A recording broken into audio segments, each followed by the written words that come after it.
todas y todos que nos siguen.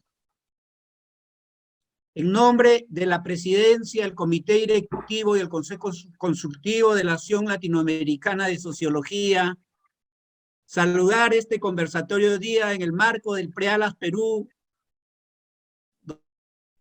2022 hacia el 33 Congreso Internacional ALAS México. Perú y Latinoamérica en tiempos difíciles, una mirada de los cuerpos y emociones. La transición histórica que estamos viviendo hoy, civilizatoria, como han sido todas las transiciones de un sistema histórico a otro, siempre han traído situaciones de violencias profundas, pero también nacen nuevas formas de vida, nuevas formas de individuación, de sociabilidad, de identidades. Desde la presidencia de ALAS, saludamos este conversatorio porque no podemos entender el presente y el futuro si no sacamos a luz esas transformaciones de las sensibilidades, de los cuerpos, las emociones y los mundos simbólicos, en todas sus estructuras en el cambio histórico que estamos viviendo y también en sus cotidianidades. De ahí mi saludo y agradecimiento a cada uno de ustedes, tanto los ponentes, los conferencistas, como también a cada uno de los que asisten en todos los medios que nos están escuchando, nos están viendo. Gracias, Adrián Escribano, gracias, Carolina, gracias, Frida, gracias, Guillermo, Pedro Pablo, por convocar a los colegas a reflexionar sobre un tema esencial. Te dejo en el uso de la palabra, sin antes agradecerles una vez más y a todos los asistentes que nos van siguiendo en América Latina, el Caribe y el mundo, este conversatorio, como he dicho, esencial. Pedro Pablo. Muy amable, muy buenos días a todos. Argentina, buenas tardes. Estamos en esta mesa, esta es una mesa, digamos, conformada por los integrantes del grupo de trabajo Sociología de los Cuerpos y las Emociones. Agradecido a Frida, Carolina, Adrián por haber aceptado la invitación y también a Guillermo. Bien, la modalidad es que tenemos 15 minutos para la presentación de nuestro trabajo o reflexiones. Yo comenzaría, luego continúa Carolina, Frida, Guillermo y Adrián, ¿no? Antes de cada presentación yo haré valga la redundancia, la presentación de cada uno de los participantes. Entonces comenzaré. Bueno, me voy a presentar, ¿no? Cuando se hace esta dinámica de, ¿no? El otro presenta al otro, pero esta ocasión me voy a autopresentar. Y es un poco difícil, ¿no? Bueno, ¿qué soy? Sociólogo. Bueno, el último grado de doctores ¿cómo se llama? En la Universidad de San Marcos. Tengo algunos libros sobre sexualidad. Después hice un giro hacia la comida y luego hacia la migración, pero también visto desde el cuerpo, desde las sensaciones. Es decir, mi temática creo que está relacionado al cuerpo y a los placeres del cuerpo, creo, sospecho que debe ser así, ¿no? Bien, dicho esta presentación, actualmente soy profesor en la agraria. Muchos años trabajé en la Universidad Nacional Federico Villarreal con mis estudiantes de sociología, a los cuales les tengo mucho cariño y consideración. Y también soy invitado en posgrado de la Universidad Nacional Mayor de San Marcos. Dicho esto, voy a utilizar el tiempo que tengo de 10-15 minutos para presentar algunas ideas sobre lo que estoy tratando de hacer, ¿no? Lo he titulado como Mapa de las experiencias emocionales en tiempo de coronavirus en los sectores populares de Lima. El nombre ni la idea no es tan original. Esto de mapa se me ocurrió a partir de la película que se llama Mapas de los Sonidos de Tokio, de Isabel Coixet, ¿no? El drama es sencillo. Hay una muchacha que es lo que podemos llamar en Perú sicario, pero es una asesina por encargo. Trabaja en un establecimiento comercial, conoce a un señor, el señor es el único amigo que tiene y le dice, quiero grabar todos los sonidos que tú realizas, ¿no? Y esa idea de grabar todos los sonidos que realizas me llamó mucho la atención, ¿no? Porque la sociología y las ciencias sociales habitualmente trabajamos con la palabra y muy pocas veces con los sonidos, ¿no? Y este señor graba todos los sonidos de la ciudad, de Tokio, y también de este personaje, ¿no? Sí, muy curioso. Y creo que esta es una invitación, por lo menos para mí, de que debe tomarse en cuenta, ya que los sonidos son siempre un aderezo dentro de las sensibilidades de las personas, ¿no? Lo mismo pasa también, creo, con nuestros estudios en relación a los olores. Muy pocos trabajamos los olores, ¿no? Los olores de los cuerpos, los olores de la ciudad, ¿no? Y olvidamos algo que Simmel nos dice, ¿no? Que la cuestión social no es solamente una cuestión moral, ¿no? Sino también es una cuestión nasal, ¿no? Es decir, se puede hacer lecturas a partir de cómo nos olemos unos a otros, o olemos lo que está en la ciudad, ¿no? Eso es digamos, para decir por qué es que esto mapa de las experiencias emocionales. Y le decía que tampoco no es una idea original, ¿no? Adrián ha hecho un trabajo cuando comenzó la pandemia sobre esto de las emociones, ¿no? Sí, y por ahí también creo que debe haber una cosa en este título, ¿no? ¿No? Entonces Adrián nos va a hablar seguro un poco más. Lo que yo voy a hacer simplemente es algunas imágenes, algunas fotografías, ¿no? No voy a ahondar en casos específicos, no voy a señalar cómo estas emociones son, en relación al COVID, son distintos en hombres y mujeres, tampoco en jóvenes ni adultos, ¿no? Simplemente lo que voy a hacer es un recorrido, un pasaje para mostrar algunos hechos que me parecen importantes, ¿no? Lo que sí quisiera ver es que en digamos, este mapeo que realizo, ¿no? Es muy interesante cómo estas sensaciones en relación al fenómeno que todos lo hemos vivido es paulatino, es decir, no es algo que cae, ¿no? Y aquí también digamos, me guío por una imagen de las llovlias andinas o de los huaicos, ¿no? Que son deslizamientos de tierras, de peñas, ¿no? Cuando la lluvia arrecia y poco a poco comienza a caer hasta que tiene una fuerza inusitada y arrasa con todo, ¿no?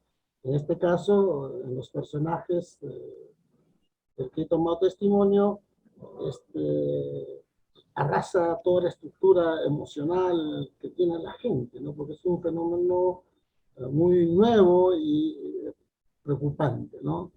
Eso es una de las...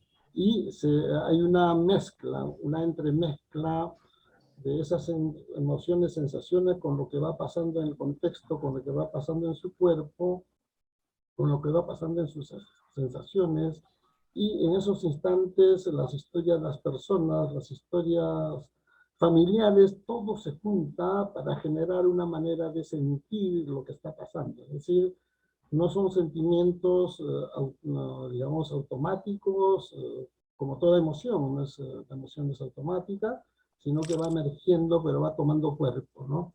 ¿Sí? La primera idea que aparece con esto es esta idea de que cuando se decreta, digamos, América Latina creo que fue uno de los países donde se dio, digamos, se presentó, digamos, en sus últimos tramos esta pandemia, ¿no? Que comienza en Europa, en el Perú el 6 de marzo de 2022, 20, mejor dicho, se da el primer caso, pero luego ya después de 13 días, el primer fallecido, el presidente dice ya llegó el virus, y toda Latinoamérica en marzo, bueno, toda Latinoamérica en marzo ya la pandemia cundió, digamos, ¿no? La primera idea que aparece frente a esta situación es la idea de comunidad o humanidad. Es decir, que todos formamos parte de este mundo, ¿sí? Y creo que es la segunda vez que esta idea de comunidad, por lo menos, lo sentimos, ¿no? La primera vez que uno escucha la idea de comunidad es a través de las ideologías o ideas universalistas que trae el cristianismo, ¿no? El cristianismo, cuando entra a la escena, a la historia, aparece como algo nuevo, ¿no? La idea de humanidad es algo nuevo. No se pensaba en una idea de totalidad, sino que cada uno estaba en su reino, cada uno estaba, digamos, en su estado feudal, y así por el estilo, ¿no? Esta idea de comunidad, de humanidad, como un todo, me parece algo relevante, lastimosamente que conforme ha ido pasando el tiempo durante la pandemia, volvimos a la normalidad habitual, ¿no? Es decir, que cada uno está en su espacio y en su lugar y en su tiempo, ¿no? Bien, entonces es más o menos el escenario. Y en ese escenario, digamos, hay un conjunto de emociones, ¿sí? Un conjunto de emociones, como le dije antes, que están ahí interrelacionándose. Pero lo primero que aparece es un poco una sorpresa tranquila. No sé cómo definir eso, pero es una sorpresa tranquila porque digamos, porque creían que no iba a llegar. O sea, antes de que se den ya los hechos, digamos, dolorosos, ¿no? No creían que iba a llegar, les sorprende, algunos están haciendo su vida habitual, el gobierno decreta el encerramiento, e incluso en algunas personas hay una sensación de alegría, ¿no? Y eso me llamó mucho la atención, que hay una sensación de alegría. ¿Y por qué la alegría? Porque era la ocasión en que las personas, las familias se juntaban entre todos, ¿no? Porque cada uno de ellos nos trabajábamos, estudiamos, estaban diversas ocupaciones y no había lugares de encuentro, ¿no? En que podíamos encontrarnos todos. Esa idea me pareció también fenomenal porque era una manera de criticar la forma o el sistema que vivimos, ¿no? ¿Sí? Donde todos buscan realizaciones individualistas o bien sobrevivir, ¿no? En algunos casos sobrevivir, y para sobrevivir en una economía como la nuestra se tiene que trabajar o tiene que trabajar toda la familia, ¿no? Entonces era una ocasión de poder estar juntos. Pero conforme pasa el tiempo, digamos, y el cuerpo mismo siente la presión, la ausencia de libertad, cuando comienza a sentir los estragos de la economía, cuando comienza a aparecer, digamos, algún familiar o algún ser querido contagiado, entra a cambiar el escenario de las preocupaciones, ¿no? Y ahí aparece ya no solamente esta sorpresa, sino también ya comienza a aparecer el miedo, ¿no? El miedo como incertidumbre, ¿no? Como el miedo como qué es lo que puede pasar, el miedo relacionado a, digamos, a contagiarse, el miedo a que un familiar que sea vulnerable pueda fallecer. Es decir, en este primer momento de incertidumbre, se coagula de alguna manera en el miedo, y el miedo da una certeza de que estamos en una ciudad, en una situación muy preocupante, ¿no? Muy preocupante, y ahí es donde comienza ya a crecer mucho más, digamos, esta, estas sensaciones de miedo, de dolor, de lágrimas, ¿no? De una angustia permanente. Y la angustia está causada ciertamente por miedo, ¿no? Porque pueda faltar oxígeno, porque pueda faltar, digamos, un espacio en la cama UCI. Es decir, hay una serie de situaciones muy dramáticas, y junto con esta, digamos, con este miedo, la ansiedad, los temores, aparecen las tristezas, ¿no? De la pérdida de los seres que uno ama, que uno quiere, o simplemente el dolor, lágrima de impotencia, como lo familiar y personal de salud, que ve morir personas por cientos, ¿no? ¿No? De una mezcla de impotencia, de no saber qué hacer frente a esta situación, ¿no? Hospitales que tienen digamos, que no tienen oxígeno, que no tienen cama, o sea, la pandemia devela, digamos, una situación muy trágica en el sistema de salud. También, por supuesto, el sistema económico y la educación, ¿no? Pero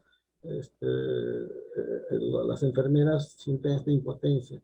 Y quizás el drama mayor esté graficado en una señora en Arequipa que persigue al presidente Vizcarra, ¿no? Pidiéndole que consiga una atención a su esposo, ¿no? Que su esposo está esperando una carta para que sea atendido y obtenga una cama UCI en el hospital, ¿no? Pero fatalmente fallece, pero la escena es bastante dramática y dolorosa, ¿no? Ella persiguiendo al presidente, el presidente se aleja, no entra al hospital porque sabe que, digamos, no solamente el público le va a reclamar la carencia de muchos implementos sanitarios, sino también todo el personal de salud, ¿no? Y, y esta señora le sigue, ¿no? Persigue, gritando, llorando, desesperadamente, ¿no? Esa es la parte, digamos, más impactante. Y hay muchos otros, ciertamente hay muchos, o sea, podríamos tratar el tema de las emociones, viendo también los aspectos positivos, cómo emergen la solidaridad de los comedores populares, ¿no? Cómo hay, digamos, reacciones frente a la corrupción, ¿no? Que está en relación a la pandemia, a la compra, o a que 478 funcionarios, aprovechando su situación, se hayan, digamos, se hayan inmunizado con una vacuna, digamos, el Sinopharm, ¿no? Y así, ¿no? Ese es el cuadro, digamos, que sí quería darles, vamos, compartir. Finalmente, creo que tengo un minuto, mejor dejo el minuto para los 5 que me quedan, ¿ya? Y decir por qué es que toco este tema de esta manera, ¿no? Bien, espero que sea un comienzo para una conversación, un intercambio de pareceres entre todos nosotros, los que estamos en la mesa y los que están viéndonos por el Face y también por este medio, ¿no? Bien, vamos a escuchar entonces a nuestra compañera Carolina Peláez González. Ella es profesora, investigadora y jefa del área de estudio y trabajo en el Departamento de Relaciones Sociales en la Universidad Autónoma Metropolitana. Xochimilco, ¿sí? Es doctora en Ciencias Sociales, con especialidad en Sociología por el Centro de Estudios Sociológicos y maestra en Estudios de Género por el Centro de Estudios de Género, ambos en el Colegio de Sociólogos. Pertenece al Sistema Nacional de Investigadores del Consejo Nacional de Ciencia y Tecnología en nivel 1. Sus líneas de investigación son Sociología de las Emociones y los Sentidos, Género, Precariedad y Trabajo, y Mercado de Trabajo, Cultura Marítima y Sociedades Pesqueras. Interesante, ¿no? Ella nos va a hablar sobre experiencias, percepciones socioemocionales y laborales en los estudiantes de la universidad donde ella trabaja, que es la Universidad Autónoma Metropolitana, durante la pandemia por el COVID-19. Carolina, tienes la palabra. Hola, ¿qué tal? Muchas gracias. Quiero agradecer la invitación, ¿no? De estar acá compartiendo con todas y todos. Y bueno, el día de hoy quiero presentar un trabajo, voy a compartir pantalla si me permiten. Es un trabajo que se hizo al inicio, casi al inicio de la pandemia. Lo hice junto con otro colega, profesor de aquí de la universidad, el maestro Carlos García, y surge con la inquietud de saber un poco cómo se estaban sintiendo las y los estudiantes durante esta primera etapa en la pandemia. Y era la primera etapa. O sea, estoy hablando de lo que fue, nosotros empezamos, clases se suspendieron entre marzo y abril, reiniciamos a finales de abril, y la experiencia abarcaba, aplicamos el cuestionario entre junio y julio, cuando acá se termina, es por trimestres las clases. Entonces, en ese marco nos preguntábamos un poco cómo se estaban modificando estos procesos de enseñanza, aprendizaje con los que nos estábamos enfrentando durante la pandemia, ¿no? Sabemos, creo que una inquietud, y lo sigo poniendo acá, que es demasiado pronto todavía para conocer el alcance, ¿no? Del impacto psicológico, social, económico, educativo, ¿no? En todas las dimensiones de la vida social que nos dejó la pandemia. Y por otro, entre estas reflexiones, ¿no? Nos llevaron a preguntarnos a manera muy exploratoria cómo es que se encontraban en esa etapa de resguardo, ¿no? Que si bien en México nunca fue obligatorio, sí hubo los primeros meses una etapa en la que se convocaba a estar confinado. Y entonces, bueno, esta búsqueda de respuestas dieron origen a la aplicación de algo muy básico y exploratorio, que hicimos un formulario en Google y lo aplicamos al final del trimestre y lo circulamos entre las diferentes unidades de la universidad. Y queríamos saber qué actividades estaban realizando y cómo se sentían durante esta etapa de confinamiento, qué actividades realizaban otras personas de su entorno, aludiendo a estas cuestiones que ya mencionaba Pedro Pablo con respecto a cómo habían cambiado los lugares de encuentro, ¿no? De repente el espacio doméstico se convirtió en un espacio de encuentro constante, ¿no? Y un espacio laboral al mismo tiempo, y cómo se estaban sintiendo durante esta etapa las y los estudiantes, y sobre todo, como estábamos interesados también en esta parte laboral, si se había visto afectado algún trabajo, ¿no? Por parte de algún miembro del hogar, incluido los estudiantes. Entonces, ¿qué encontramos? Bueno, encontramos primero, nos respondieron 49 hombres, 55 mujeres, y bueno, 8 personas no respondieron. Y los datos se trabajaron en el software en vivo, ¿no? Hice a partir de categorizaciones, destacando aquellas actividades, ¿no? Que las agrupamos básicamente en 3, que eran las recreativas, como era leer, estudiar, películas, ¿no? Ver series, es decir, un conjunto de actividades que se empezaron a realizar dentro del hogar. La actividad física también nos salió como una parte importante, ¿no? Y el trabajo doméstico y de cuidado, como lo voy a mostrar. Y la idea era tomar esta idea también de emociones positivas, negativas y con qué estaban vinculadas, ¿no? Identificar qué tipo de emociones salían a lo largo de las respuestas que se aplicaron en el formulario. Y por el otro lado también del trabajo nos salió principalmente el desempleo por algún miembro del hogar, la pérdida del ingreso del jefe o jefa del hogar, la reducción, que esto fue bastante, la reducción del ingreso del principal, del ingreso principal en el hogar, el desempleo también por parte de algunos estudiantes, y había quien decía que no hubo ninguna alteración en torno al empleo y que se estaban todos en casa, ¿no? Trabajando desde casa.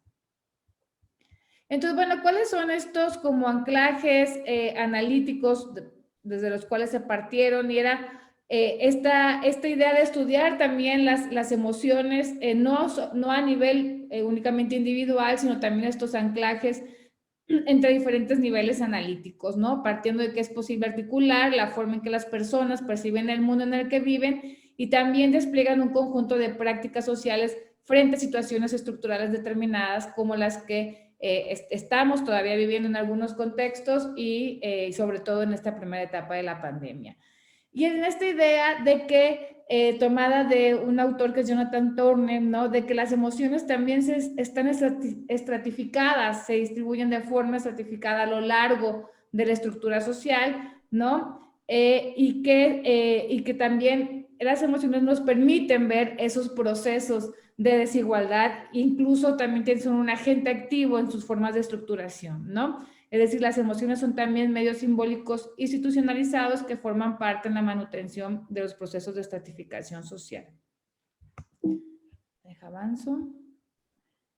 Entonces, bueno, aquí se adaptó el esquema de Turner, ¿no? Pensándolo en las respuestas de las y los estudiantes y conectando estos diversos niveles analíticos, donde era ver cómo estas emociones nos disparaban a ciertos niveles de cómo las y los estudiantes estaban sintiendo con respecto a los cambios en el mercado del trabajo, a cómo afectaba también sobre todo en temas de clase, ¿no? Es una universidad pública, tenemos estudiantes de todas las clases sociales y eso también permeaba de forma diferenciada los contextos en los que estaban viviendo cada uno de ellos y ellas. Y como también los vínculos centrales, principalmente con la familia y con la universidad y con las organizaciones laborales, ¿no? En estos nuevos cambios que se daban a raíz de la pandemia a nivel organizacional e institucional.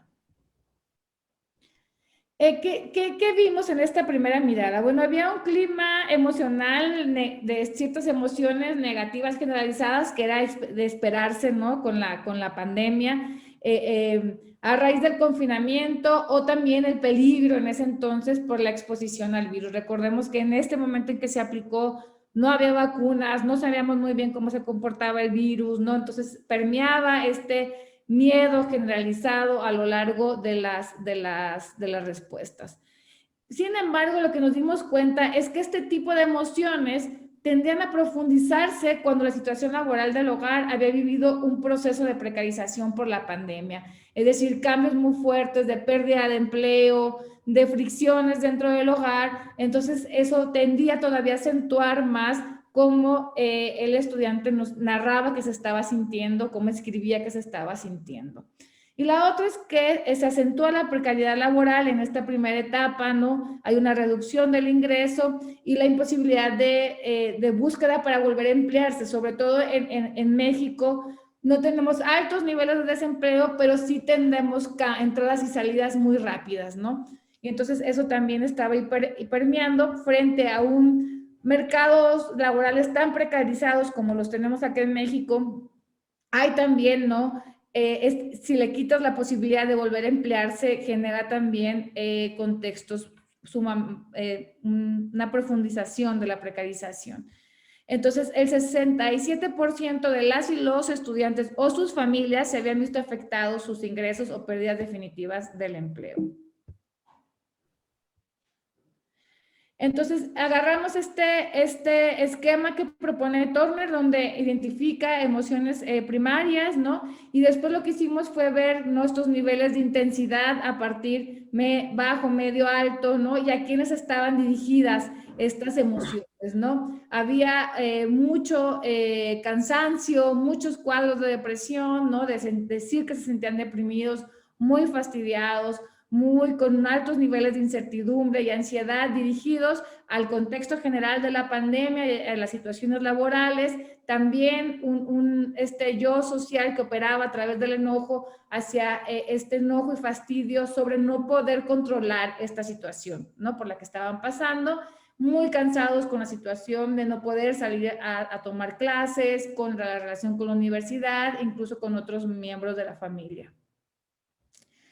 Entonces, bueno, vemos que en los hogares donde predomina el acceso, ¿no?, de sus miembros, como lo comentaba, trabajos precarios como inestabilidad, reducción salarial, etcétera, se manifestaron un mayor número de emociones que podríamos categorizarlas como negativas o más intensas, ¿no? Se esperaría entonces, ¿qué es lo que pasaba aquí que nos llamó la atención? Es que la institución familiar, ¿no?, con este imaginario en donde el amor no es el principal recurso simbólico que se espera de dicha institución social, bueno, se aminora también a partir de esta experiencia de inestabilidad, de incertidumbre, con cambios de interacción social interna, ¿no? Que se gestaron a partir de las restricciones del confinamiento, y entonces también se trastocan, ¿no? Vemos este trastocamiento de instituciones que las podemos observar a través de estas de estas emociones que se narran en los cuestionarios.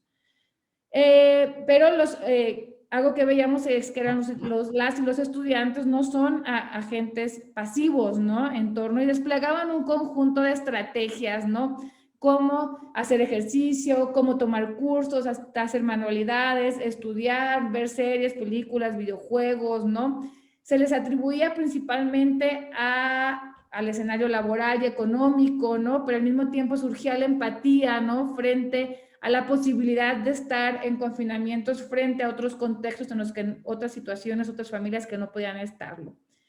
Y como mecanismos frente a la desesperación estaba la esperanza, ¿no? Esta esperanza de poder salir del confinamiento, de poder regresar a la escuela, de poder regresar a trabajar.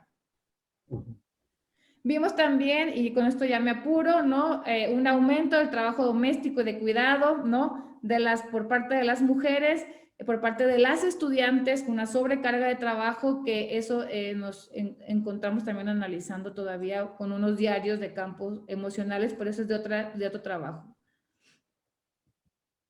¿Cuáles eran las recomendaciones que hacíamos, ¿no?, pensando en estos desafíos? Y me parece que son desafíos vigentes actualmente, ¿no? Es ser empático con el estudiantado, es decir, reconocer que no ha sido un proceso fácil, que ha sido un proceso que tanto para docentes como para estudiantes ha sido sumamente difícil, y sobre todo ahora que estamos ya regresando, generar también esquemas de confianza con las y los estudiantes, porque al final también fuimos sobre todo para las y los docentes, el principal vínculo social que se tenía con la universidad, ¿no?, frente a la pérdida de espacios de socialización.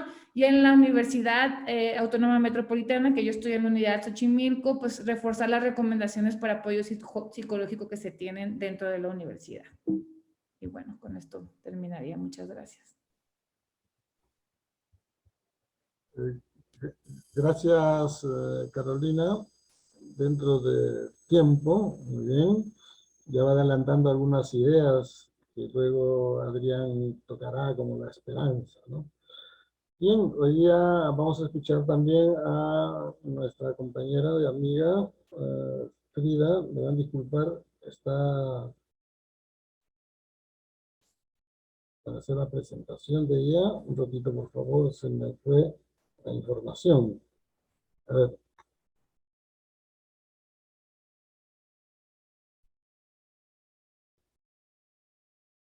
Bien, Frida Jacobo Herrera es profesora investigadora del Centro de Estudios Antropológicos de la Facultad de Ciencias Políticas y Sociales de la Universidad Nacional Autónoma de México. Es doctora y maestra en Antropología Social por el Centro de Investigaciones y Estudios Superiores en Antropología Social, con especialidad en Antropología Médica. Sus líneas de investigación son emociones, etnografía, antropología médica y emociones. En esta ocasión, ella presenta su ponencia, que es Antropología y Emociones, una mirada desde la etnografía. Adelante, Frida. Gracias, Pedro. Bueno, primero también agradecer la invitación y la presencia de quienes nos están escuchando en Facebook, aquí en Zoom. Un gusto compartir este espacio con las y los colegas. Bueno, yo en esta ocasión, ya como escucharon en la presentación que hizo favor de leer Pedro, soy antropóloga social y desde ahí es que he incursionado en el campo de las emociones. Y lo digo porque mi presentación va a girar más en torno a un aspecto metodológico, que es el que he estado trabajando en los últimos años, justamente previo a la pandemia, y la pandemia hizo también nuevos planteamientos en este sentido que iré compartiendo con ustedes. Pero digamos que el tema de interés central de mi investigación, que justo concluye ahora con la elaboración de un libro colectivo, es sobre la etnografía. La etnografía como una herramienta antropológica, digamos, que inicia en esta disciplina, con la formulación de la disciplina misma, y que después ha ido trasladándose a otras ciencias sociales, como lo es la sociología, que hoy nos reúne aquí. Pero aún así hemos planteado, porque esta investigación, este proyecto lo he elaborado con otros colegas, la revisión necesaria de la etnografía para el estudio de las emociones. Nos parece que una de las grandes dudas y preguntas que siempre surgen es cómo estudiar emociones, ¿no? Ustedes mismas han visto ahora en las presentaciones estrategias diversas que se emplean para ello. Y digamos que desde la antropología lo que planteamos es que justamente el elemento etnográfico va a ser fundamental para conocer el concepto mismo de las emociones desde quien las está sintiendo, las está expresando, comunicando, y también en quien las está registrando. Entonces, por eso, digamos, recuperamos discusiones que ya tienen tiempo en la antropología sobre qué podemos definir como etnografía, haciendo un énfasis también en que no necesariamente las emociones han estado excluidas, al contrario, ¿no? Podemos detectar y encontrar en textos clásicos como puede ser el de Bronislaw Malinowski, de los Argonautas del Pacífico Occidental, Marcel Mauss con sus técnicas corporales, digamos, tenemos en nuestras bases teórico-metodológicas esta mirada a las emociones, incluso también incluyendo la parte corpórea de las emociones mismas que se van expresando en rituales específicos, en ceremonias, etc. Pero eso no quiere decir que, aunque sean un antecedente fundamental, se haya seguido precisamente una línea de ese registro. Al contrario, ¿no? Lo que hemos visto es que se van pensando las emociones desde un solo registro emocional, y ese es desde el quien observa, ¿no? Es decir, que muchas veces está orientado hacia una visión occidentalizada de la emoción, psicologizada, y por lo tanto olvidando esa dimensión del mismo del lugar donde se origina, ¿no? Por lo tanto, la antropología enfatizará en los últimos tiempos en este contexto cultural, histórico y social, que son las que realmente van definiendo esa emoción y nos trasladan a una problemática tanto epistemológica como metodológica, de entonces plantear a quien está investigando esa dificultad de decir, bueno, ese registro no es el mismo que yo tengo, por lo tanto es ahí donde debo de comenzar mi investigación y profundizar y debatir sobre qué quiere decir emociones, su relación con el cuerpo, su relación a contextos específicos donde surgen, ¿no? Decía, por ejemplo, ahora escuchando a la colega Carolina, ¿no? O sea, es muy definido ese contexto en el que se pregunta y surge la emoción, y esa ya da una pista para comprenderla y para entenderla.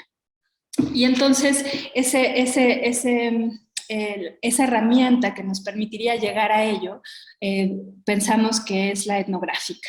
La etnográfica pensada no únicamente como el espacio descriptivo que se lleva a cabo en un texto escrito, sino también como un espacio en donde ya va dialogando lo empírico con lo teórico. Y ahí tenemos autoras como la antropóloga brasileña Marisa Peirano, que nos dice la etnografía es más que un método, ¿no? Y de ahí recuperamos esta idea de plantearla con un grado de dificultad mayor, en donde el interés es ir intercruzando, hilando lo que vemos con lo que ya vamos también concibiendo desde lo teórico, haciendo un diálogo conjunto.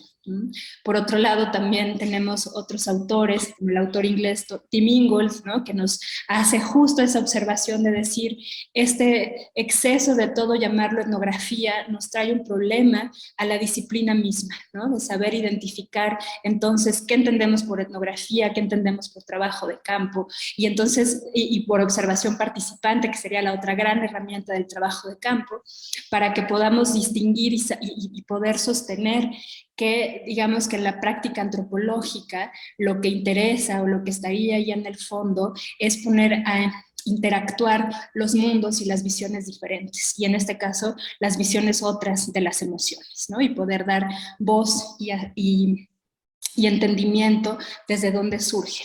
Y pensado así, lo etnográfico, lo emocional, lo que hemos propuesto es también agregar a esta visión etnográfica de las emociones lo que hemos llamado las emociones de ida y vuelta. Es decir, si sostenemos que el registro emocional no puede ser siempre el mismo, porque no partimos necesariamente de esta concepción binaria razón-emoción, entonces tenemos que poner en juego en lo escrito esta otra dimensión desde donde estamos enunciando, ¿no? Y esto lo recuperamos ya de una autora, Fabrice Sada, una antropóloga francesa, que ya desde los 70, desde los 80 estaba hablando de la afectación que produce el trabajo de campo.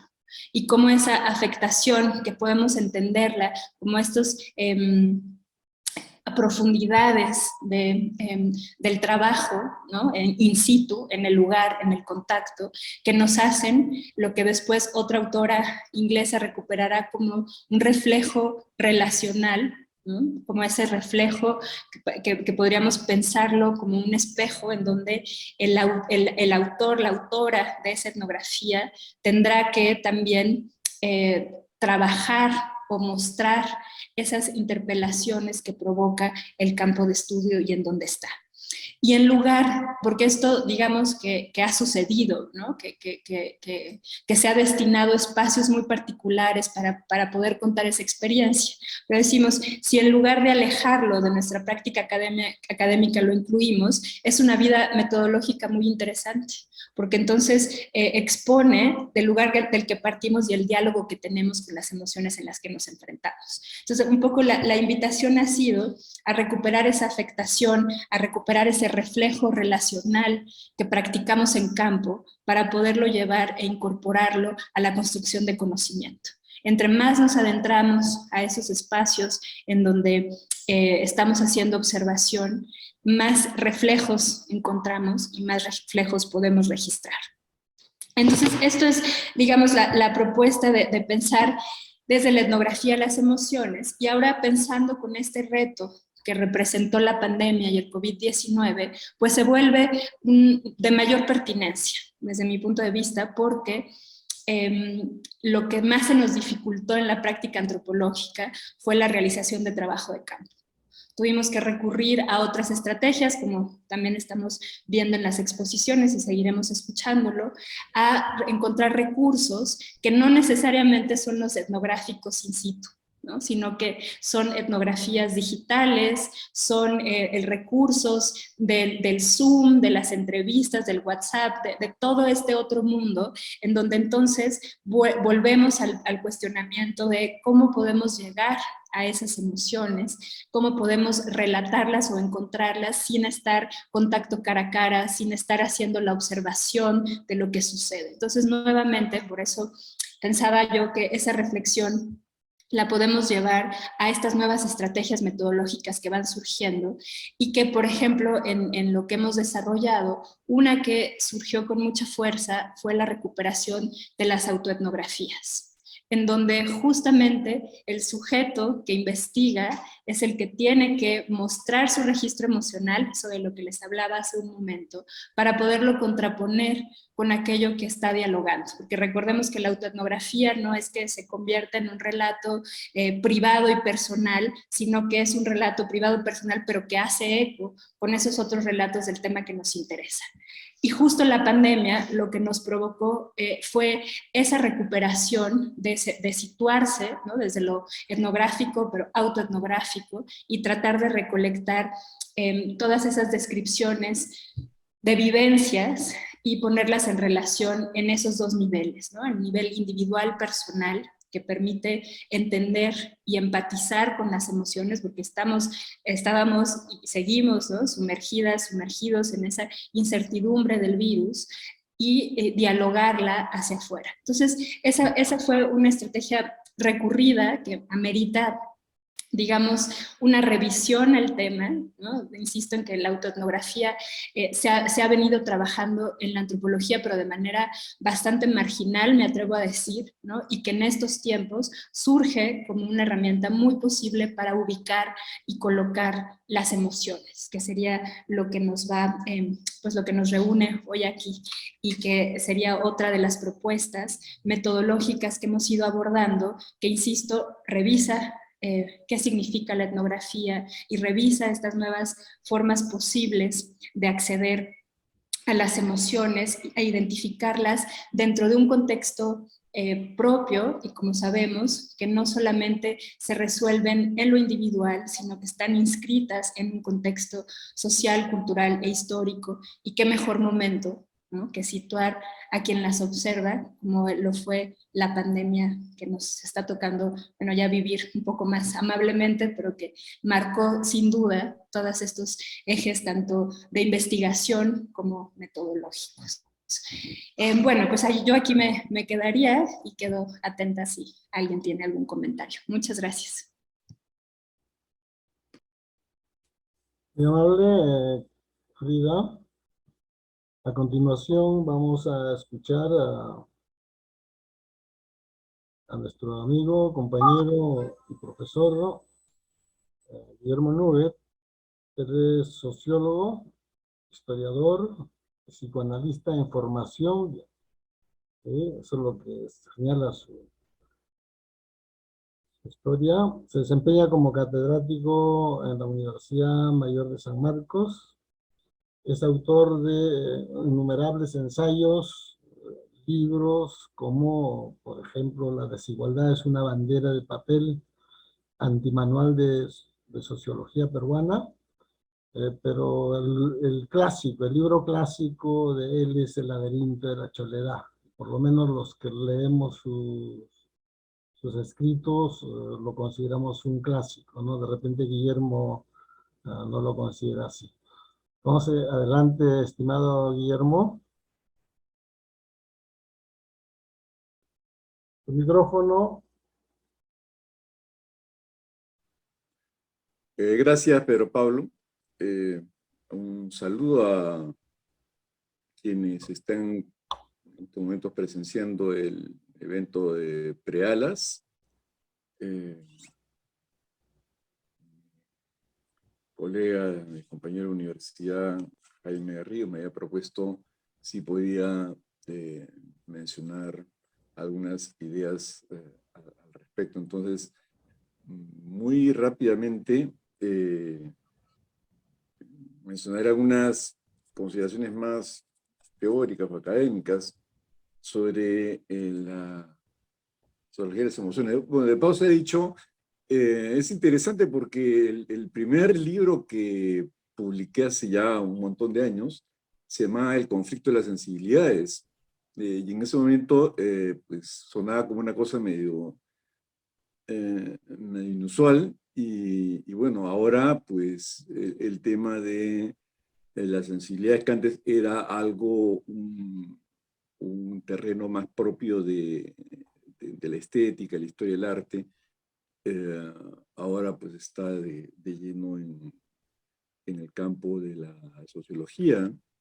Ya es un campo académico de plena legitimidad. Hay voluminosos, y créanme, son realmente voluminosos manuales de sociología de las emociones. Hay un grupo de investigadoras e investigadores de sociología de las emociones en América Latina. Entonces, se trata de un aspecto de la disciplina que ya, diría, va camino de su más o menos mayoría de edad, en un cierto sentido.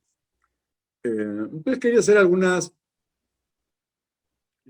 acotaciones muy básicas, la verdad. Pues, y a ver si les puede servir de algo. La presencia de las emociones en la teoría social en realidad está desde casi de sus comienzos en autores clásicos como Tarde o Simmel, y probablemente el teórico que más exploró esto en términos teóricos, que fue George Herbert Mead, que es además uno de los que muy tempranamente señala la relación entre la teoría social, la sociología, y una filosofía del acontecimiento, donde, digamos, es uno de los primeros que reparen la importancia de la filosofía de Whitehead. Y luego están, bueno, ciertos ya más que autores libros, pues que el tema son las emociones. Está por un lado Formas elementales de la vida religiosa de Durkheim, curiosamente un texto por lo general poco trabajado en facultades de sociología. Y el progreso de la civilización de Norbert Elias. O sea, digamos que hay una teorización respecto al papel que tienen las emociones de la vida social, incluso dentro del canon occidental más ortodoxo, digamos. Eso está desde hace tiempo. Pero si bien ha estado presente, es verdad que lo que hemos tenido ha sido y yo diría que en buena parte hasta la fecha, una presencia dominante de una concepción normativa de las emociones. Es decir, las emociones como algo que debe ser normado. Es la oposición entre una razón mesurada y pasiones desordenadas. Eso ya Platón por extenso se ocupa del tema, y se puede decir que funda una cierta tradición en eso. Y donde, por supuesto, las personas que eran la encarnación de las pasiones desordenadas eran pues las mujeres. De ahí la importancia excepcional que tiene este estudio mejor dicho, maravillosa pieza de argumentación que es la defensa de Helena, de Gorgias. Hay un tema ahí entre sofistas y platónicos que creo que no ha sido suficientemente abordado todavía en el campo de las consecuencias para la teoría social, que sería bueno desarrollar. Entonces, las emociones eran vistas como algo que debía ser controlado por el orden social. De hecho, esto es una consecuencia de esta perspectiva platónica del primado de la epistemología sobre la descripción de las costumbres. como uno dice, bueno, pero ¿qué se puede entender por una descripción de las costumbres sin una epistemología que sea el fundamento, ¿no? que digamos el argumento usual? Bueno, ahí hay dos respuestas. Una es el modelo impecable de descripción de costumbres y de emociones que ofrece la obra del historiador Edward Thompson, tanto en su clásico la formación de la clase obrera inglesa como el de costumbres en común. Y en términos más teóricos, yo creo que un autor clásico en la filosofía que va agarrando cada vez más y más relevancia para nuestros quehaceres es Hume, el que justamente dijo que la razón es sierva de las pasiones. Que es una forma de decir que la epistemología es importante, pero mucho más importante es ocuparse de cosas como la moral o la psicología de las personas, cosa que es la secuencia que él sigue en su Tratado de la Naturaleza Humana. Entonces, cuando las emociones no estaban bajo un control sistémico, eran consideradas como algo del atraso propio de una sociedad tradicional antes que de una sociedad moderna. La idea de estas características del populismo como masas enceguecidas por un carisma, frente a esta idea de que el modelo de acción, y esa es una cosa que pocas veces es señalado, el supuesto entonces estas modalidades platonizantes de entender las emociones, es la idea de que la acción ideal es el modelo pues, de la acción racional orientada a fines, con las emociones ahí bien enjauladas, digamos. La sociología latinoamericana ha sido y es predominantemente estructural en sus variantes, tanto funcionalistas como marxistas. El término clave ha sido, comillas, desarrollo, siempre entendido en una dimensión estructural. El escenario resultante que tenemos es una teoría muy ordenada y una realidad muy desordenada. Si nos representamos la cosa de esa manera es porque hay algo que no está bien en la manera como entendemos como la realidad. Pero esa es una cosa que es machacada una y otra vez. La teoría es muy ordenada, muy lógicamente concatenada y enfrentada a una realidad que se describe como desordenada, como que no encaja. Es decir, se asume que los defectos están en la realidad, curiosamente. Una consecuencia inevitable, entonces, ha sido que se ha elaborado un discurso orientado al Estado. De ahí las obsesiones por el poder como único tema de estudio en buena parte de la sociología. Las sociologías orientadas a la sociedad, a una descripción crítica de la forma de reconocimiento en las interacciones de la vida diaria, han tenido un papel muy limitado. El reconocimiento contemporáneo de la presencia de las emociones y de la corporalidad tiene como un componente principal la drástica transformación del campo de las comunicaciones. Las emociones ya no aparecen como algo a ser controlado por las normas o ser parte de los rituales. El comienzo de esta transformación estuvo en los medios de comunicación de base eléctrica, el cine, la radio, el teléfono. Aquí un autor indispensable es Marshall McLuhan. Si en la galaxia Gutenberg se preguntó por las transformaciones de lo que él llama el Homo typographicus, es decir, las transformaciones cognitivas y emocionales que supuso el advenimiento de la imprenta, ahora estamos en medio de las transformaciones de los objetos digitales. Una escisión entre las formas homogéneas y contenidos heterogéneos, que es el modelo de la imprenta, ya no se sostiene. Hay cosas que están cambiando en la manera como se comporta la realidad. Como consecuencia, emociones como la ira o la indignación empiezan a ser parte de, por ejemplo, la defensa de los derechos, movimientos de mujeres, LGTB, la diversidad étnica empieza a ser reconocida como convergencia. A mí me parece que está lejos de ser un hecho anecdótico, por ejemplo, cómo el Día del Orgullo Gay se asocia con el hartazgo de los clientes de un bar gay que era sistemáticamente hostilizado por la policía, hasta que un día fueron y pues hubo indignación, hubo ira, y eso se convirtió en un hito cultural.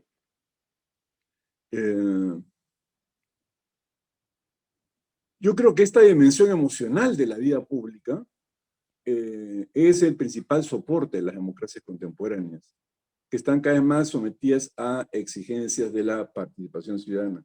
Aquí, por supuesto, hay, digamos, quienes pensamos que las emociones van acompañadas o van seguidas por las razones, y quienes tienen una perspectiva pues más clásica de pensar que no, la razón, mientras menos contaminada esté por las emociones, más pura, más cercana a la verdad. Digamos, creo que el caso más explícito de esa postura, y que, digamos, sus textos aún creo que son tenidos muy en consideración por nosotros en Facultad de Comunicaciones, es lo de Sartori, el homo videns, que es la idea de el público como, pues eso, ¿no?, idiotizado por la manipulación televisiva. En los 2 últimos años, un elemento central en lo que a cuerpo y emociones se refiere, y ya ha sido mencionado por quienes me han antecedido, ha sido la presencia de la pandemia del COVID. Las muertes, aflicciones y la evidente precariedad del sistema de salud ha pasado al primer plano. De hecho, eso me parece que es un tema fundamental. Es decir, la pandemia no solamente se convierte en un elemento que permite hacer una evaluación crítica de política de salud pública, por ejemplo, o de apoyo a la investigación, sino que coloca las aflicciones del cuerpo en un primer plano. Si la pandemia es algo que afecta directamente al cuerpo y que ha matado a muchas personas. Es verdad que cuando uno ve las cifras con la gripe española hay diferencias, pero sí quiero hacer notar una cosa.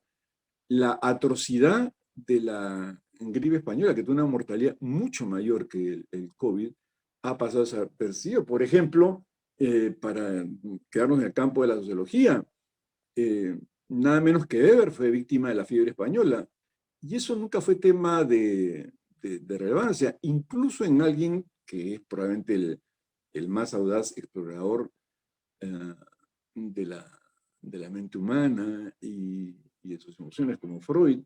Él pues, pierde a una hija muy querida por tuberculosis, y a la hija, o sea, su nieta, por la gripe española. Claro, coincide con la época en que él va a plantear el tema de el principio de muerte, el yo y el ello, pero digamos, en general no es un tema, no se convirtió eso en un referente, caramba, vamos a estudiar cómo la gripe española nos ha afectado.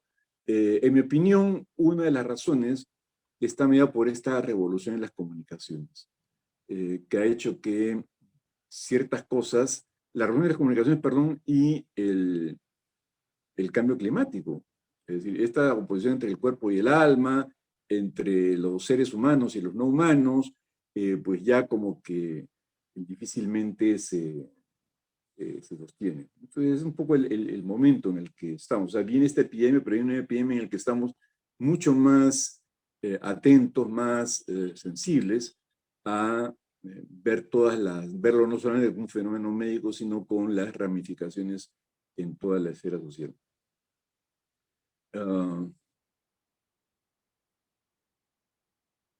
Una sociología de las emociones, ya sea como investigación particular o en términos más generales, puede tener resultados estimulantes en nuestros países. En primer lugar, terminar con la teoría, con la dicotomía, que me parece fatal, entre teorías ordenadas y realidades ordenadas. Por ejemplo, en el Perú, ustedes saben, estamos en un periodo, digamos, el auge neoliberal ha tenido que ver mucho con el discurso tecnocrático. El discurso tecnocrático, el discurso de los economistas, que es el discurso, pues, de las formas ordenadas. Eso está tan ordenado que lo que no entra en ese discurso se ha empezado a llamar, y se le llama, el mundo informal. Y resulta que dentro de ese mundo informal está el 75% de la población económicamente activa. Entonces, si el 75% de la población no entra en el modelo, pues el problema yo no creo que sea de 75%, sino de la forma como se entiende el modelo. Entonces, terminar con esta dicotomía entre teorías ordenadas y realidades ordenadas es si estamos más atentos a la presencia de las emociones en la vida social. Es decir, las emociones como quienes señalan el camino con los que, digamos, vamos a decir que las emociones se las puede entender como aquella parte de nosotros como individuos, como colectividad, como especie, aquella parte que abre trochas donde luego la razón va a llegar y va a poner caminos, autopistas, bueno, autopista ya deja de ser un modelo, digamos, políticamente decoroso, pero digamos caminos, que en algún momento fueron trochas y luego se convierten en caminos.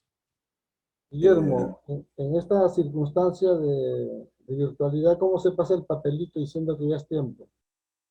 Pues no, mira, estaba ya en realidad terminando y simplemente decir que es importante que haya una mutua escucha entre la academia y el ágora, un ágora que es hecha de elementos humanos y no humanos. La verdad que eso sería lo que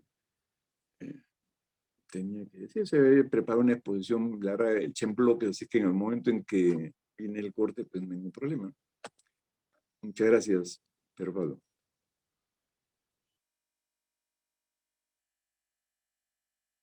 No te escucho. No, decía agradecido, Guillermo, y la disculpa por interrumpir tu... No.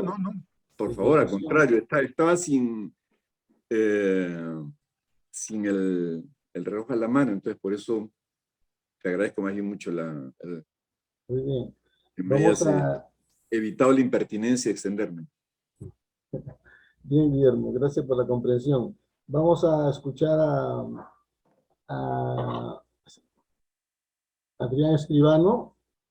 Él es sociólogo e investigador argentino, investigador principal de CONICET, en el Instituto de Investigación Gino Germani, donde dirige el grupo de estudios sobre sociología de las emociones y los cuerpos, profesor de seminario de teoría sociológica, metodología y epistemología.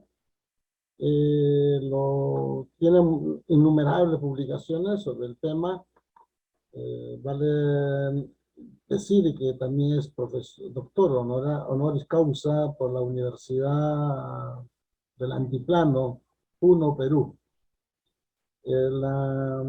Nos va a hablar sobre la sociología de la esperanza en tiempos difíciles.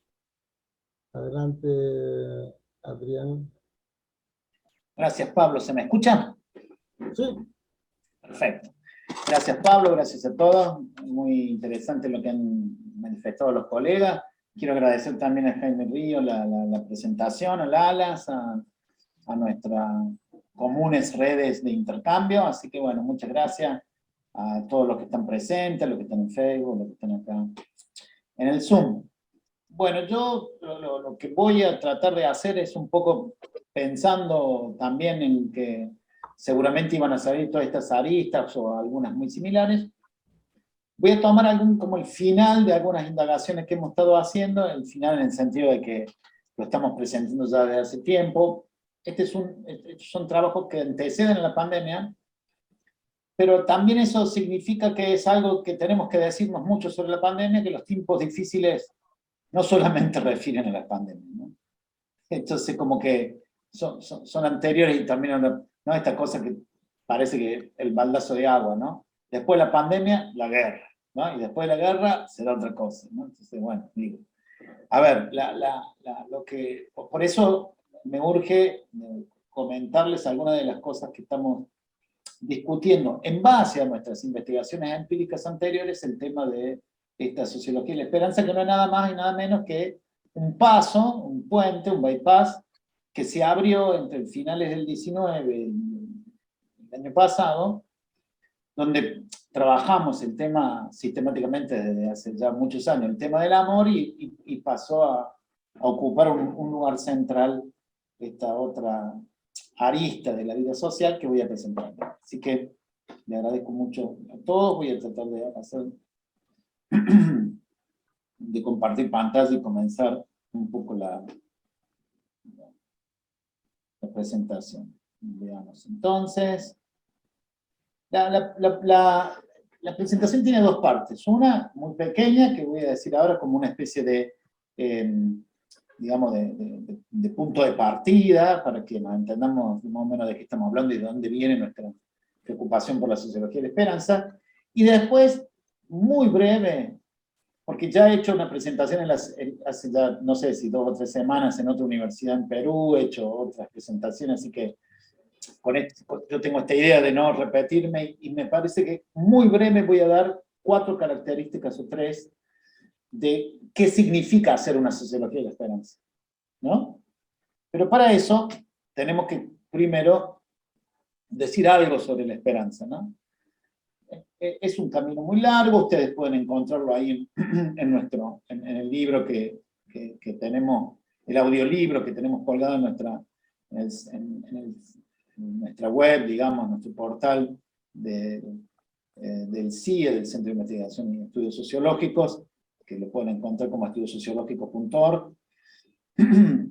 Esto que yo llamo la geometría de la relación entre el amor y la esperanza, que involucra la confianza, la reciprocidad y la felicidad, tejiendo estos 5 momentos de una ecología emocional, como lo son estas prácticas del sentir, el amor, la confianza, la reciprocidad, la esperanza y la justicia, con la lógica de la estructuración social, ¿no?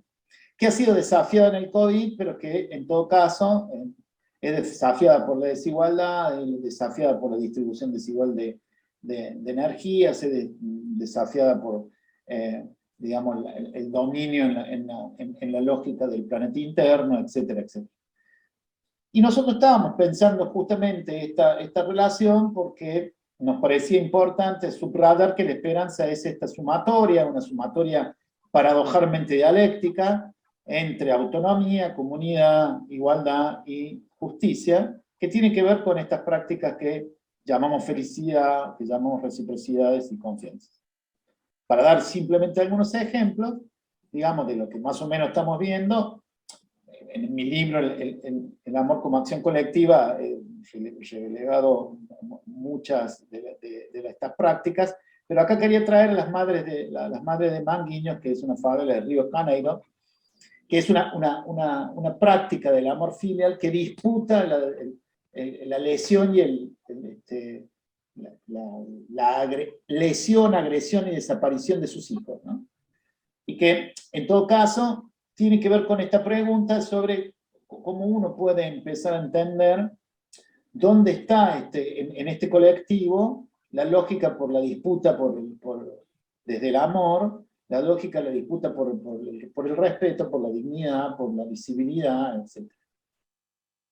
Pero este es un típico ejemplo del amor como un disparador, digamos, por eso, como un dispositivo, digamos, de una situación escandalosa para la sociedad, que es el hecho de que la vida quede en manos de los que producen vida, en este caso esas madres, ¿no?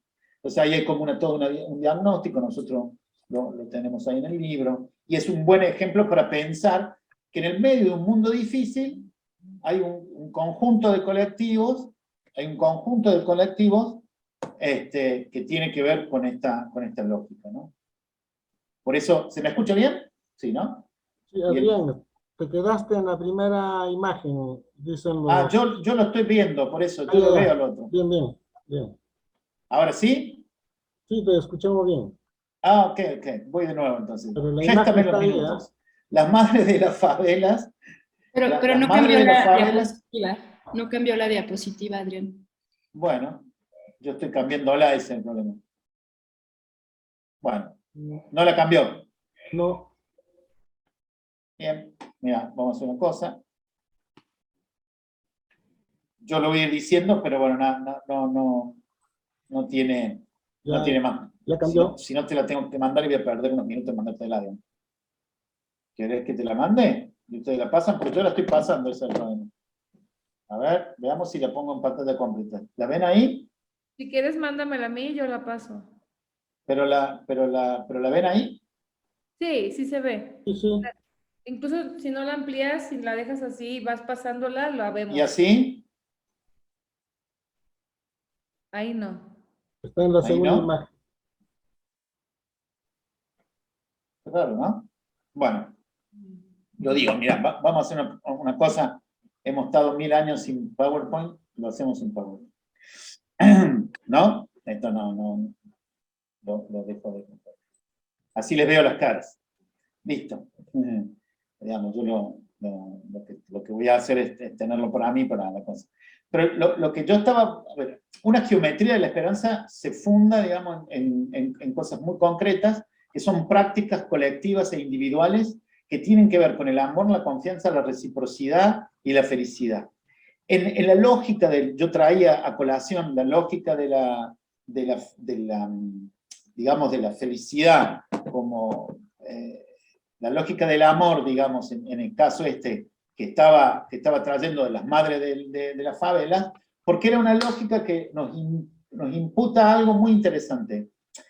A ver, el hecho de que frente a tiempos difíciles, en este caso, el amor filial que hemos nosotros discutido en esa experiencia, se apropia, digamos, de esta desaparición, de esta forma de castigar a sus niños, etc.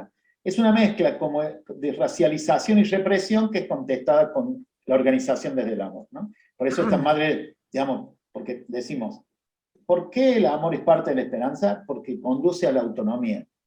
Y la autonomía conduce a la lógica de la confianza.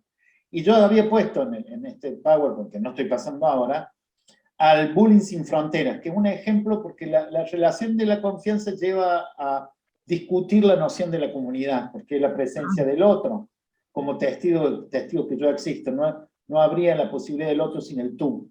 Y en esa lógica de la experiencia del tú, se transforma en una práctica del sentir, donde el resguardo del otro pasa a ser un objeto importante para el todo, ¿no? Entonces, yo ponía acá de ejemplo una de las colectividades que ha surgido fuertemente, que ahora justamente en el mes de mayo va a haber un gran movimiento a nivel internacional, incluso se llama el Día Naranja, digamos, contra el bullying y el ciberbullying, ¿no? Es un bullying sin fronteras, es la organización que está en distintos países, en América Latina también, en Argentina, en diversos lugares. ¿Por qué? Porque ahí la lógica de la confianza es poner a la comunidad de padres, de hermanos, de autoridades y de niños, compartiendo con las niñas la lógica del respeto, ¿no? Entonces, digamos, la confianza es encontrarse con el otro en unas condiciones de autonomía, de respeto en términos de la persona social, que involucra otra geometría que no voy a hablar ahora de todos modos. La reciprocidad, un ejemplo claro de la reciprocidad, digamos, en términos, digamos, de lo que nosotros decíamos hace un rato, porque yo recién les contaba que la esperanza es justamente la relación entre autonomía, comunidad e igualdad. justamente lo que la reciprocidad implica, esta relación de equivalencia, la relación de igualdad que va tejiéndose entre las personas sociales, entre los individuos, los agentes, los actores, los sujetos, ¿no? Estas 5 caras de la geometría de la persona, tiene que ver con un ejemplo que ponemos nosotros y que hemos trabajado mucho, son las fábricas recuperadas, ¿no?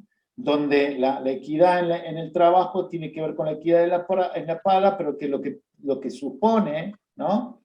Es justamente esta lógica que nosotros venimos digamos, a como configurar en la esperanza como una parte, digamos, de la lógica de la igualdad. Y finalmente, la felicidad, digamos, como un camino hacia la lógica de la equidad, ¿no? Entonces, de la justicia. Y acá, hablando de camino, había traído como ejemplo un grupo de mujeres y artesanas de la provincia de Catamarca, en Argentina, que se llama Caminos y Montañas, que hacen artesanías a partir de una seda autóctona, ¿no? Recién hablaba Frida algo de esto digamos, hay geoculturas emocionales, ¿no? Así como hay geopolíticas emocionales, hay geoculturas emocionales. Y una práctica del sentir, que es, en tanto, digamos, equidad, forma de la esperanza, en este grupo, en este colectivo de mujeres que hacen de una forma especial de gusano, una seda especial, que solamente se da en la región esta de Catamarca, de Argentina, que es un estado de Argentina, y que tiene que ver con esta cuestión. La sociología de la esperanza en este marco, me estoy apurando por el tiempo que he perdido, tiene 3 características. Primero, es una indagación sobre el futuro, en términos de organizador social. La esperanza hace que se organice el futuro. Justamente por eso, lo del bullying está puesto acá, como parte de la esperanza, porque es parte de la confianza, pero como un organizador de lo que pasará. Ya lo vamos a ver en concreto. La otra cuestión es que la sociología de la esperanza es una reconstrucción de los rasgos de la estructuración social como vivencia del aquí y ahora. Y la tercera es que la sociología de la esperanza es una discusión epistemológica sobre la eficacia de la acción, ¿no? Bueno, en el segundo caso, como esta cosa que veremos acá, del aquí y ahora, lo que acabamos de decir, ¿no? Esta reconstrucción de los rasgos de la estructuración que las madres de los manguiños en Río de Janeiro, esta disputa con la policía, esta disputa con la estética del poder, esta disputa con la estética de lo político, se termina transformando en una disputa por la política de la sensibilidad, que es la contracara vacía, oscura, negada de la esperanza, ¿no? Y en este caso, la discusión epistemológica sobre la eficacia de la acción humana, un buen ejemplo es lo que acabo de decir de las empresas recuperadas, ¿no? Porque en este trato equitativo, en este trato de colaboración, en este trato de reconocimiento del otro, en términos de su tarea, y en términos de la tarea también lo que hace, empieza a ser una parte importante para esto. Pasemos al primero. Una indagación sobre el futuro en términos de organizador social. El futuro es un horizonte de percepción. Por eso la esperanza es una práctica que anticipa el futuro. Y por eso el horizonte de percepción, que no es nada más una arquitectura de cómo vamos a relacionar impresión, percepción y sensación. La esperanza nos organiza la lógica de cómo puede ser el futuro, pero este futuro tiene 2 características más, ¿no? La indagación sobre el futuro es una pregunta de cómo se va a desenvolver ese espacio. Cómo ese espacio se va a ir generando y produciendo, ¿no? Por eso es algo interesante entender el futuro como un espacio, no solamente como un tiempo. Porque es tiempo-espacio. Pero como es un tiempo-espacio que anticipa el futuro, la esperanza es algo que se desenvuelve, que está siempre pero nunca termina siendo. Entonces eso nos lleva a otra cuestión, es que el futuro, la esperanza, el futuro como componente de la esperanza, es, en todo caso, la instanciación, el pensar en las otras generaciones. Estas 3 cosas, pensar en las otras generaciones, reflexionar sobre el espacio de desenvolvimiento y tener la esperanza como horizonte de percepción, nos transforma algo que es muy importante para la configuración del cuerpo-emoción, que es cómo nosotros, desde las terminales nerviosas hasta nuestras propias maneras de sentir y pensar, se van transformando en algo que se tiende. Por eso esta pretensión, ¿no? Esto que está reapropiado por Bourdieu, pero es husserliano, que está en presencia de lo simeliano, pero que es una tensión hacia adelante. Por eso la pretensión del cambio de lo social es una tensión que está en lo pretérito, ¿no? Y por eso, en términos de organizador social, a nosotros se nos empieza a hacer fácil entender la segunda característica, digamos que nosotros, estamos diciendo que tiene la sociología de la esperanza, que es como una reconstrucción de los rasgos de la estructuración social de aquí y ahora, ¿no? ¿Por qué? Porque estudiar la esperanza permite comprender la vivencia del ahora, porque no hay puro mañana. En realidad hay una articulación entre pasado, presente y futuro, y presentificación, que después lo vamos a volver a ver. Pero la esperanza permite, una sociología de la esperanza permite comprender la convivencia en un tiempo-espacio de la vivencia, de la sensibilidad, ¿sí? Y de la experiencia.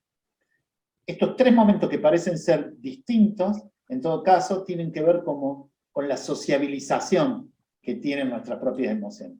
Por eso, anclar, hundir las raíces en la geocultura y en la geopolítica de las emociones, tiene que ver con pensar una sociología de la emoción, una sociología de la esperanza, que se abre hacia esto que hemos dicho, se abre hacia el futuro, porque es sobre el futuro. Y entonces, dijimos, la sociología de la esperanza es una discusión epistemológica sobre la eficacia de la acción. ¿Y en qué sentido, digamos, está? Porque pongámoslo en horizonte. Primero, decíamos, es una indagación sobre el futuro. Horizonte de percepción que establece un espacio de desenvolvimiento como una instancia un proceso de instanciación para otras generaciones. Pero también es una actitud teórico-práctica que permite pensar, ¿sí? La esperanza como una vivencia del ahora, que posibilita detectar los límites conflictuales y que permite hacer una crítica de lo coagulado en el pasado. Y en ese sentido es que llegamos, de esta manera, a la discusión sobre la eficacia de la acción. Volvemos un poquito en esta segunda parte, que es la reconstrucción del aquí y ahora. La esperanza es una discusión radical sobre que el pasado ha sido pisado. Esto es algo muy interesante, porque el pasado que no afecta, afección, es un pasado que en realidad cumple la lógica de privatización de la pasión para el futuro, ¿no? Por eso coagular el pasado pisado, significa no poder detectar los límites conflictuales que nos presenta estas difíciles temporadas, estos tiempos difíciles, estos momentos, estos tiempos y espacios conflictuales. Porque justamente la relación entre una sociología de la esperanza que mida las prácticas anticipatorias del futuro, encuentra objetos diversos en términos de conflictos diversos, porque permite comprender el aquí y el ahora. Es por eso que es una discusión epistemológica sobre la eficacia de la acción. Primero, porque permite discutir la lógica de estar para el fruto. ¿Qué significa la lógica de estar para el fruto? Las acciones sociales no son solamente una relación de bola de billar, o ni siquiera lo son. Las acciones sociales, las interrelaciones, o vamos a decirlo como en todo caso a nosotros nos gusta decirlo, las políticas, las sensibilidades vigentes son enteramente, ¿sí?, radicalmente intersubjetivas. Por eso la presencia del otro nos hace pensar en una cadencia, ¿no?, en un ritmo, en una forma de producirse la realidad que tiene la lógica de lo biológico en términos de la forma de lo social y viceversa. Es decir, cuando un fruto se liga al futuro. Nosotros lo que somos lo que fuimos, lo que somos y lo que seremos. Eso es el estar para el fruto. Es una La esperanza no es una espera que se coagula en una acción pisada por el pasado. La esperanza permite discutir cómo es el desenvolvimiento, cómo es, en todo caso, lo que voy a llegar a ser. Es por eso lo que voy a llegar a ser en común, que esas 5 caras de la esperanza que había dicho al principio, tiene que ver con lo común y con la lógica de la estructura de las 5 caras también de la persona social. Adrián. Sí, ahora termino. Estoy a una slide. Justamente estar para el fruto tiene que ver con las consecuencias que tiene como eficacia de la acción para el sentir pensar, ¿no? ¿Por qué? Porque una sociología de la esperanza no tiene este problema de la razón y la emoción. En todo caso, como lo dijo Falborda, tiene que ver con esta lógica de que tener esperanza no es lo más importante, sino lo más importante es vivenciar la esperanza como una lógica epistemológica que nos permite encontrar objetos que disputan a la razón capitalista su unicidad, su factor cerrado. Y termino con esto. El afecto de la esperanza, dice Ernest Bloch, sale de sí, da amplitud a los hombres en lugar de embostarlos, nunca puede saberse bastante de lo que da hacia el interior y de lo que puede aliarse con ello hacia el exterior. Muchas gracias. Gracias. Ahora sí, comenzamos la segunda rueda de 5 minutos para completar algunas ideas que han quedado en el aire por el formato, ¿no? de los 15 minutos. No sé quién quiera comenzar o seguimos el mismo orden de la presentación anterior. Seguimos entonces. Ya, bien, lo que quería señalar es tres ideas, ¿no? ¿Por qué presentar digamos, este cuadro, un mosaico de emociones y de sentimientos que origina, digamos, la pandemia en su primer momento? Creo que porque habitualmente estamos acostumbrados a ver los fenómenos como un todo. ¿Sí? Que cuando hablamos de la resistencia andina, decimos resistencia y no vemos los distintos matices de acomodaciones, de juego de fuerzas, ¿sí? que hay, ¿no? Esa es la primera, digamos, lo primero. Pues, y lo segundo es, creo que estos fenómenos corporales, emocionales, psíquicos que genera la pandemia, se ha acumulado dentro del cuerpo de los actores. En el Perú, sobre todo, creo que los fenómenos últimos, fenómenos políticos, ¿no? Tiene que ver mucho con esto. Aparte de digamos, de los sociales, como las transgresiones, no respetar las restricciones, las fiestas COVID y otras cosas, ¿no? O la euforia que está detrás del fútbol. De alguna manera, digamos, tiene relación con esta acumulación de esta carga de emoción y sentimiento, ¿no?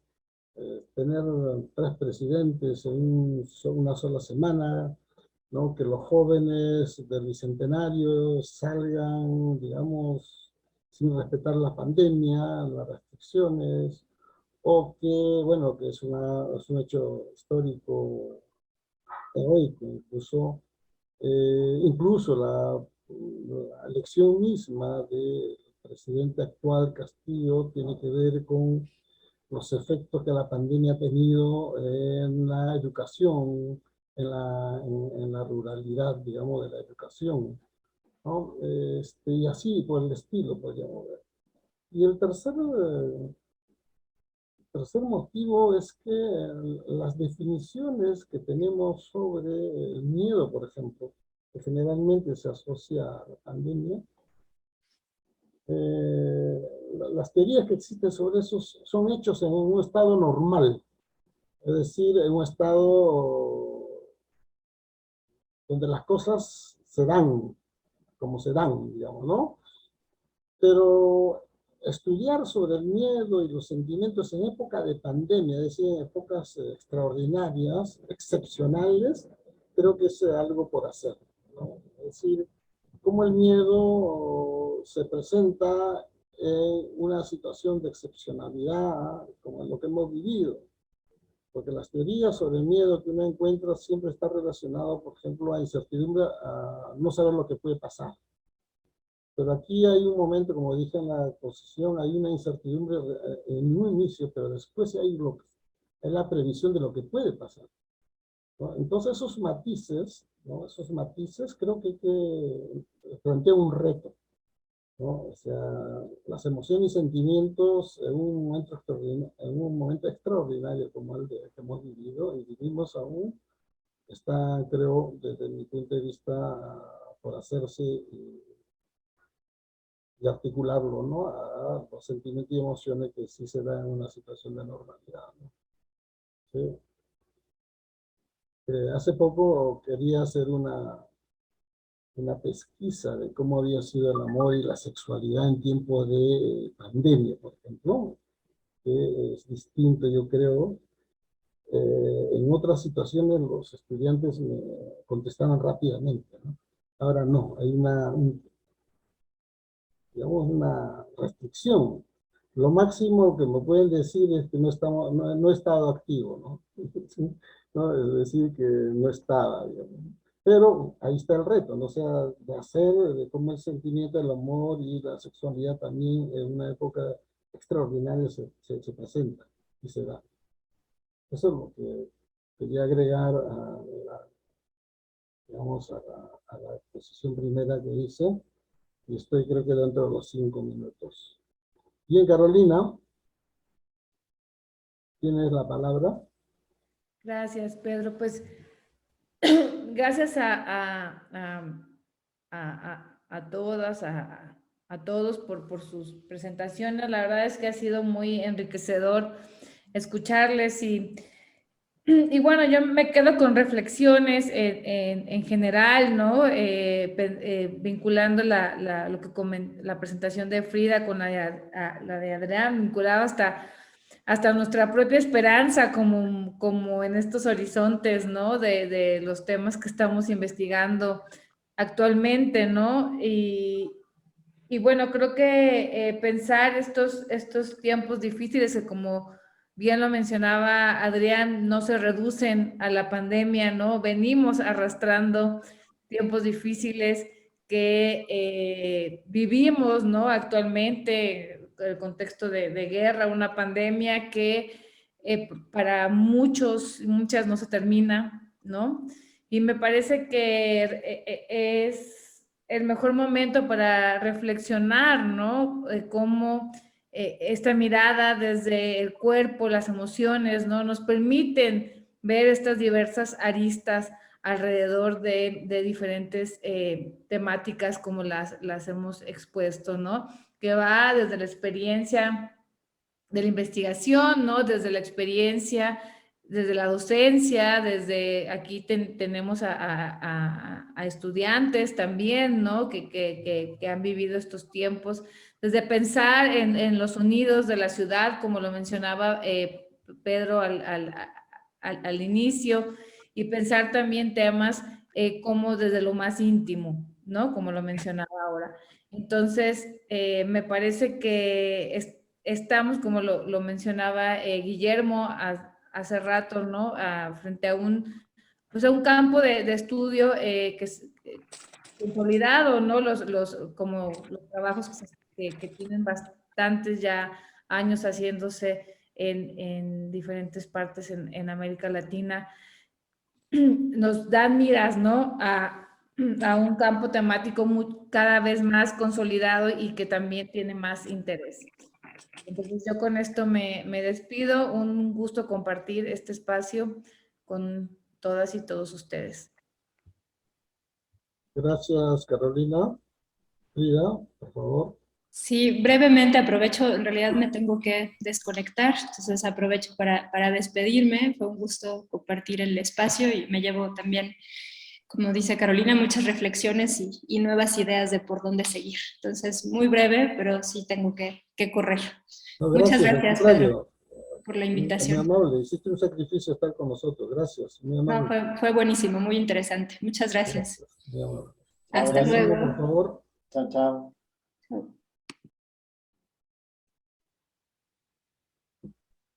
Guillermo, tienes el uso de la palabra. Bien. Pues creo que ha sido una mesa muy enriquecedora para escucharnos. Espero que también haya sido así para el público asistente. Y nada más recordar, bueno, es un tema ahí de preferencias, la verdad, al momento de la investigación.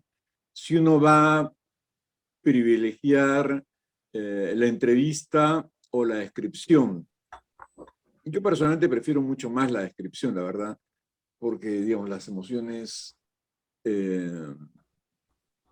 finalmente son, pues bien, de lo que justamente se llama el otro generalizado. Y las entrevistas, claro, no es lo mismo cuando a uno lo buscan para una entrevista de psicoterapia, psicoanálisis, cuando uno va y busca una persona para que hable de sus emociones. Y lo otro es que las emociones siempre, bueno, esto de las emociones quiero decir en el sentido en que cuando hay gente que me dice, ¿sabe qué, profesor? Yo quiero hacer un trabajo y quiero hacer historia de vida, pues a la gente le digo, en fin, es mi opinión. Bueno, si uno quiere hacer una historia de vida, por lo menos un año previo de terapia personal, ¿no? Es decir, uno se va a meter a bucear en los dolores ajenos, que inevitablemente son los que se abren cuando se empiezan a movilizar recuerdos, pues que primero uno esté orientado con sus propios dolores. Eso como yo diría un requisito metodológico central. Y luego lo otro es que, digamos, para efectos analíticos podemos separar una emoción de otras, pero la verdad, pues siempre van juntas. Quiero decir, así como nos puede llamar la atención en ciertos contextos, porque tiene mucha presencia en el discurso político o en la situación económica, dimensiones como el miedo y la angustia, ahí donde hay miedo y angustia es, en algún otro lado hay gusto y placer. Y el tema es finalmente cómo, o sea, las emociones en la vida social funcionan como una especie de química, es decir, pueden haber en un cierto momento más de una cosa o de la otra. A veces pueden ser más visibles unos elementos que otros, pero recordar que siempre van juntas, ¿no? Que las podemos distinguir, pero y lo otro es que subrayar la idea que mencioné de cómo las emociones son las que abren la trocha por donde después pasan los caminos de la razón. Eso yo sí creo que es una idea que, en fin, en la que yo, de la que estoy convencido, de que ha orientado mi trabajo académico, ciertamente mi trabajo docente. Y bueno, eso es lo que podría decir, Pedro Pablo. Muchas gracias Gracias, a los colegas estimado con quien compartió ese espacio. Guillermo. Adrián, por favor. Bueno, a mí me gustaría también reiterarme, digamos, en el agradecimiento a todos y la presencia acá, el aguante. También ver si había alguna otra pregunta por Facebook o ¿no? Para que la gente que estuvo escuchando, ¿no? Pero me parece que hay como una cosa interesante en lo que hemos dicho todos de distinta manera, es que la sociología debe estar abierta a nuevos objetos si quiere pasar el desafío de no quedar empantanada en repetir esquemas conceptuales y estrategias de indagación. Creo que justamente una de las cosas que marcó en el 2007 el nacimiento del grupo de Cuerpo y Emoción en ALA fue esa sensibilidad para ver nuevas, digamos, trochas de indagación. Y en ese sentido, me parece que lo que no deja nunca la sociología de las emociones es esta especie de coagulación de lo que yo decía en la presentación, la coagulación del conocimiento, ¿no? Esta cosa de lo que dice, bueno, lo que dice Bloch, que es, la esperanza abre, ¿no? Porque nosotros, está bien, digamos, tenemos un continente que ha nacido, ¿no? No lo voy a decir yo justamente en el país donde emergió la teoría de la colonialidad, digamos, pero ha nacido al calor de la espada, ¿verdad? Es un continente que nace con la violencia, como tal, nombrado desde ahí. Pero nosotros nos equivocaríamos si no leemos detenidamente el Popol Vuh y la Biblia. Nosotros nos equivocaríamos si no leemos la religiosidad incaica y preincaica, ¿no? Que tiene miles de años, ¿no? Bueno, sobre todo cuando uno va a Lima y ve esos museos con esas estatuillas y esas cosas que están plagados de cosas, a ver, quiero decir con esto, y con esto cierro para que a ver si hay más preguntas, si no, bueno, uno también tiene... Las emociones son narrativas que preanuncian los lugares por donde la sociedad no está pudiendo cerrar ni tender puentes, ¿no? Entonces a mí me parece que a eso nos convierte a todos en nómadas del presente, ¿no? Parafraseándolo al Alberto Melucci, ¿no? Entonces ahí hay como un punto. La esperanza no se tiene, se produce. La teoría social no está en ningún cajón, la producimos. Y si es latinoamericana, es mejor aún, digamos, ¿no? Esta cosa de no prestarle garganta a otras voces. Porque justamente, como María te lo dice claramente, mi única intención es ponerle sangre a la idea, ¿no? Dice muy claramente, así comienza uno de sus textos magníficos, ¿no? Entonces ahí creo que está el desafío, ¿no? Ponerle oreja y capacidad de escucha. Entonces diría, y ahora sí cierro, creo que todo esto que nos hemos dicho en la etnografía, en lo que planteaba Guillermo sobre la razón y la emoción, en lo que decía Carolina en su investigación empírica, lo que vos ponías sobre los sonidos, ¿te acuerdas aquella otra cosa que también tiene lógica de la cultura pop de los últimos 40 o 50 años? Son los sonidos del silencio. ¿Por qué? Porque a nosotros nos debe tentar el hacer silencio para escuchar las narraciones de otros, ¿no? Y las narraciones las lógicas emocionales, lo que los otros están viviendo. Así que bueno, nada, eso. Hasta ahí llegaría a decir, digamos, por ahora. Muy amable a todos los participantes de esta mesa. Este es un preludio al evento de México. Vamos a estar ahí. Les invitamos a todos a participar en México. Los esperamos con los brazos abiertos.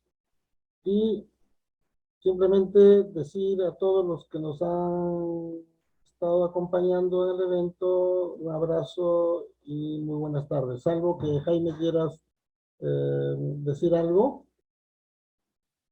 No, Pedro Pablo, felicitarlos nomás por tan importantes, profundas reflexiones, y lo que sí estoy convencido es que sin el cuerpo y las emociones unidas, no amando la vida, no hay futuro, desde luego, ni presente tampoco, ¿no? Y así ha sido siempre la historia de la vida, ¿no? Es decir, siempre lo bueno, lo bello y lo verdadero como síntesis de toda nuestra historia, ¿no? Civilizatoria. Creo que eso es lo que ustedes hoy día han expuesto en diferentes miradas. Muchas gracias, más bien, en nombre de la presidencia, del comité directivo, del Consejo Consultivo de la Acción Latinoamericana. Muchas gracias y nos vemos en México. Gracias a todos. Chao, chao. Bueno. Paz y salud para todos. Igualmente. Paz y salud para todos.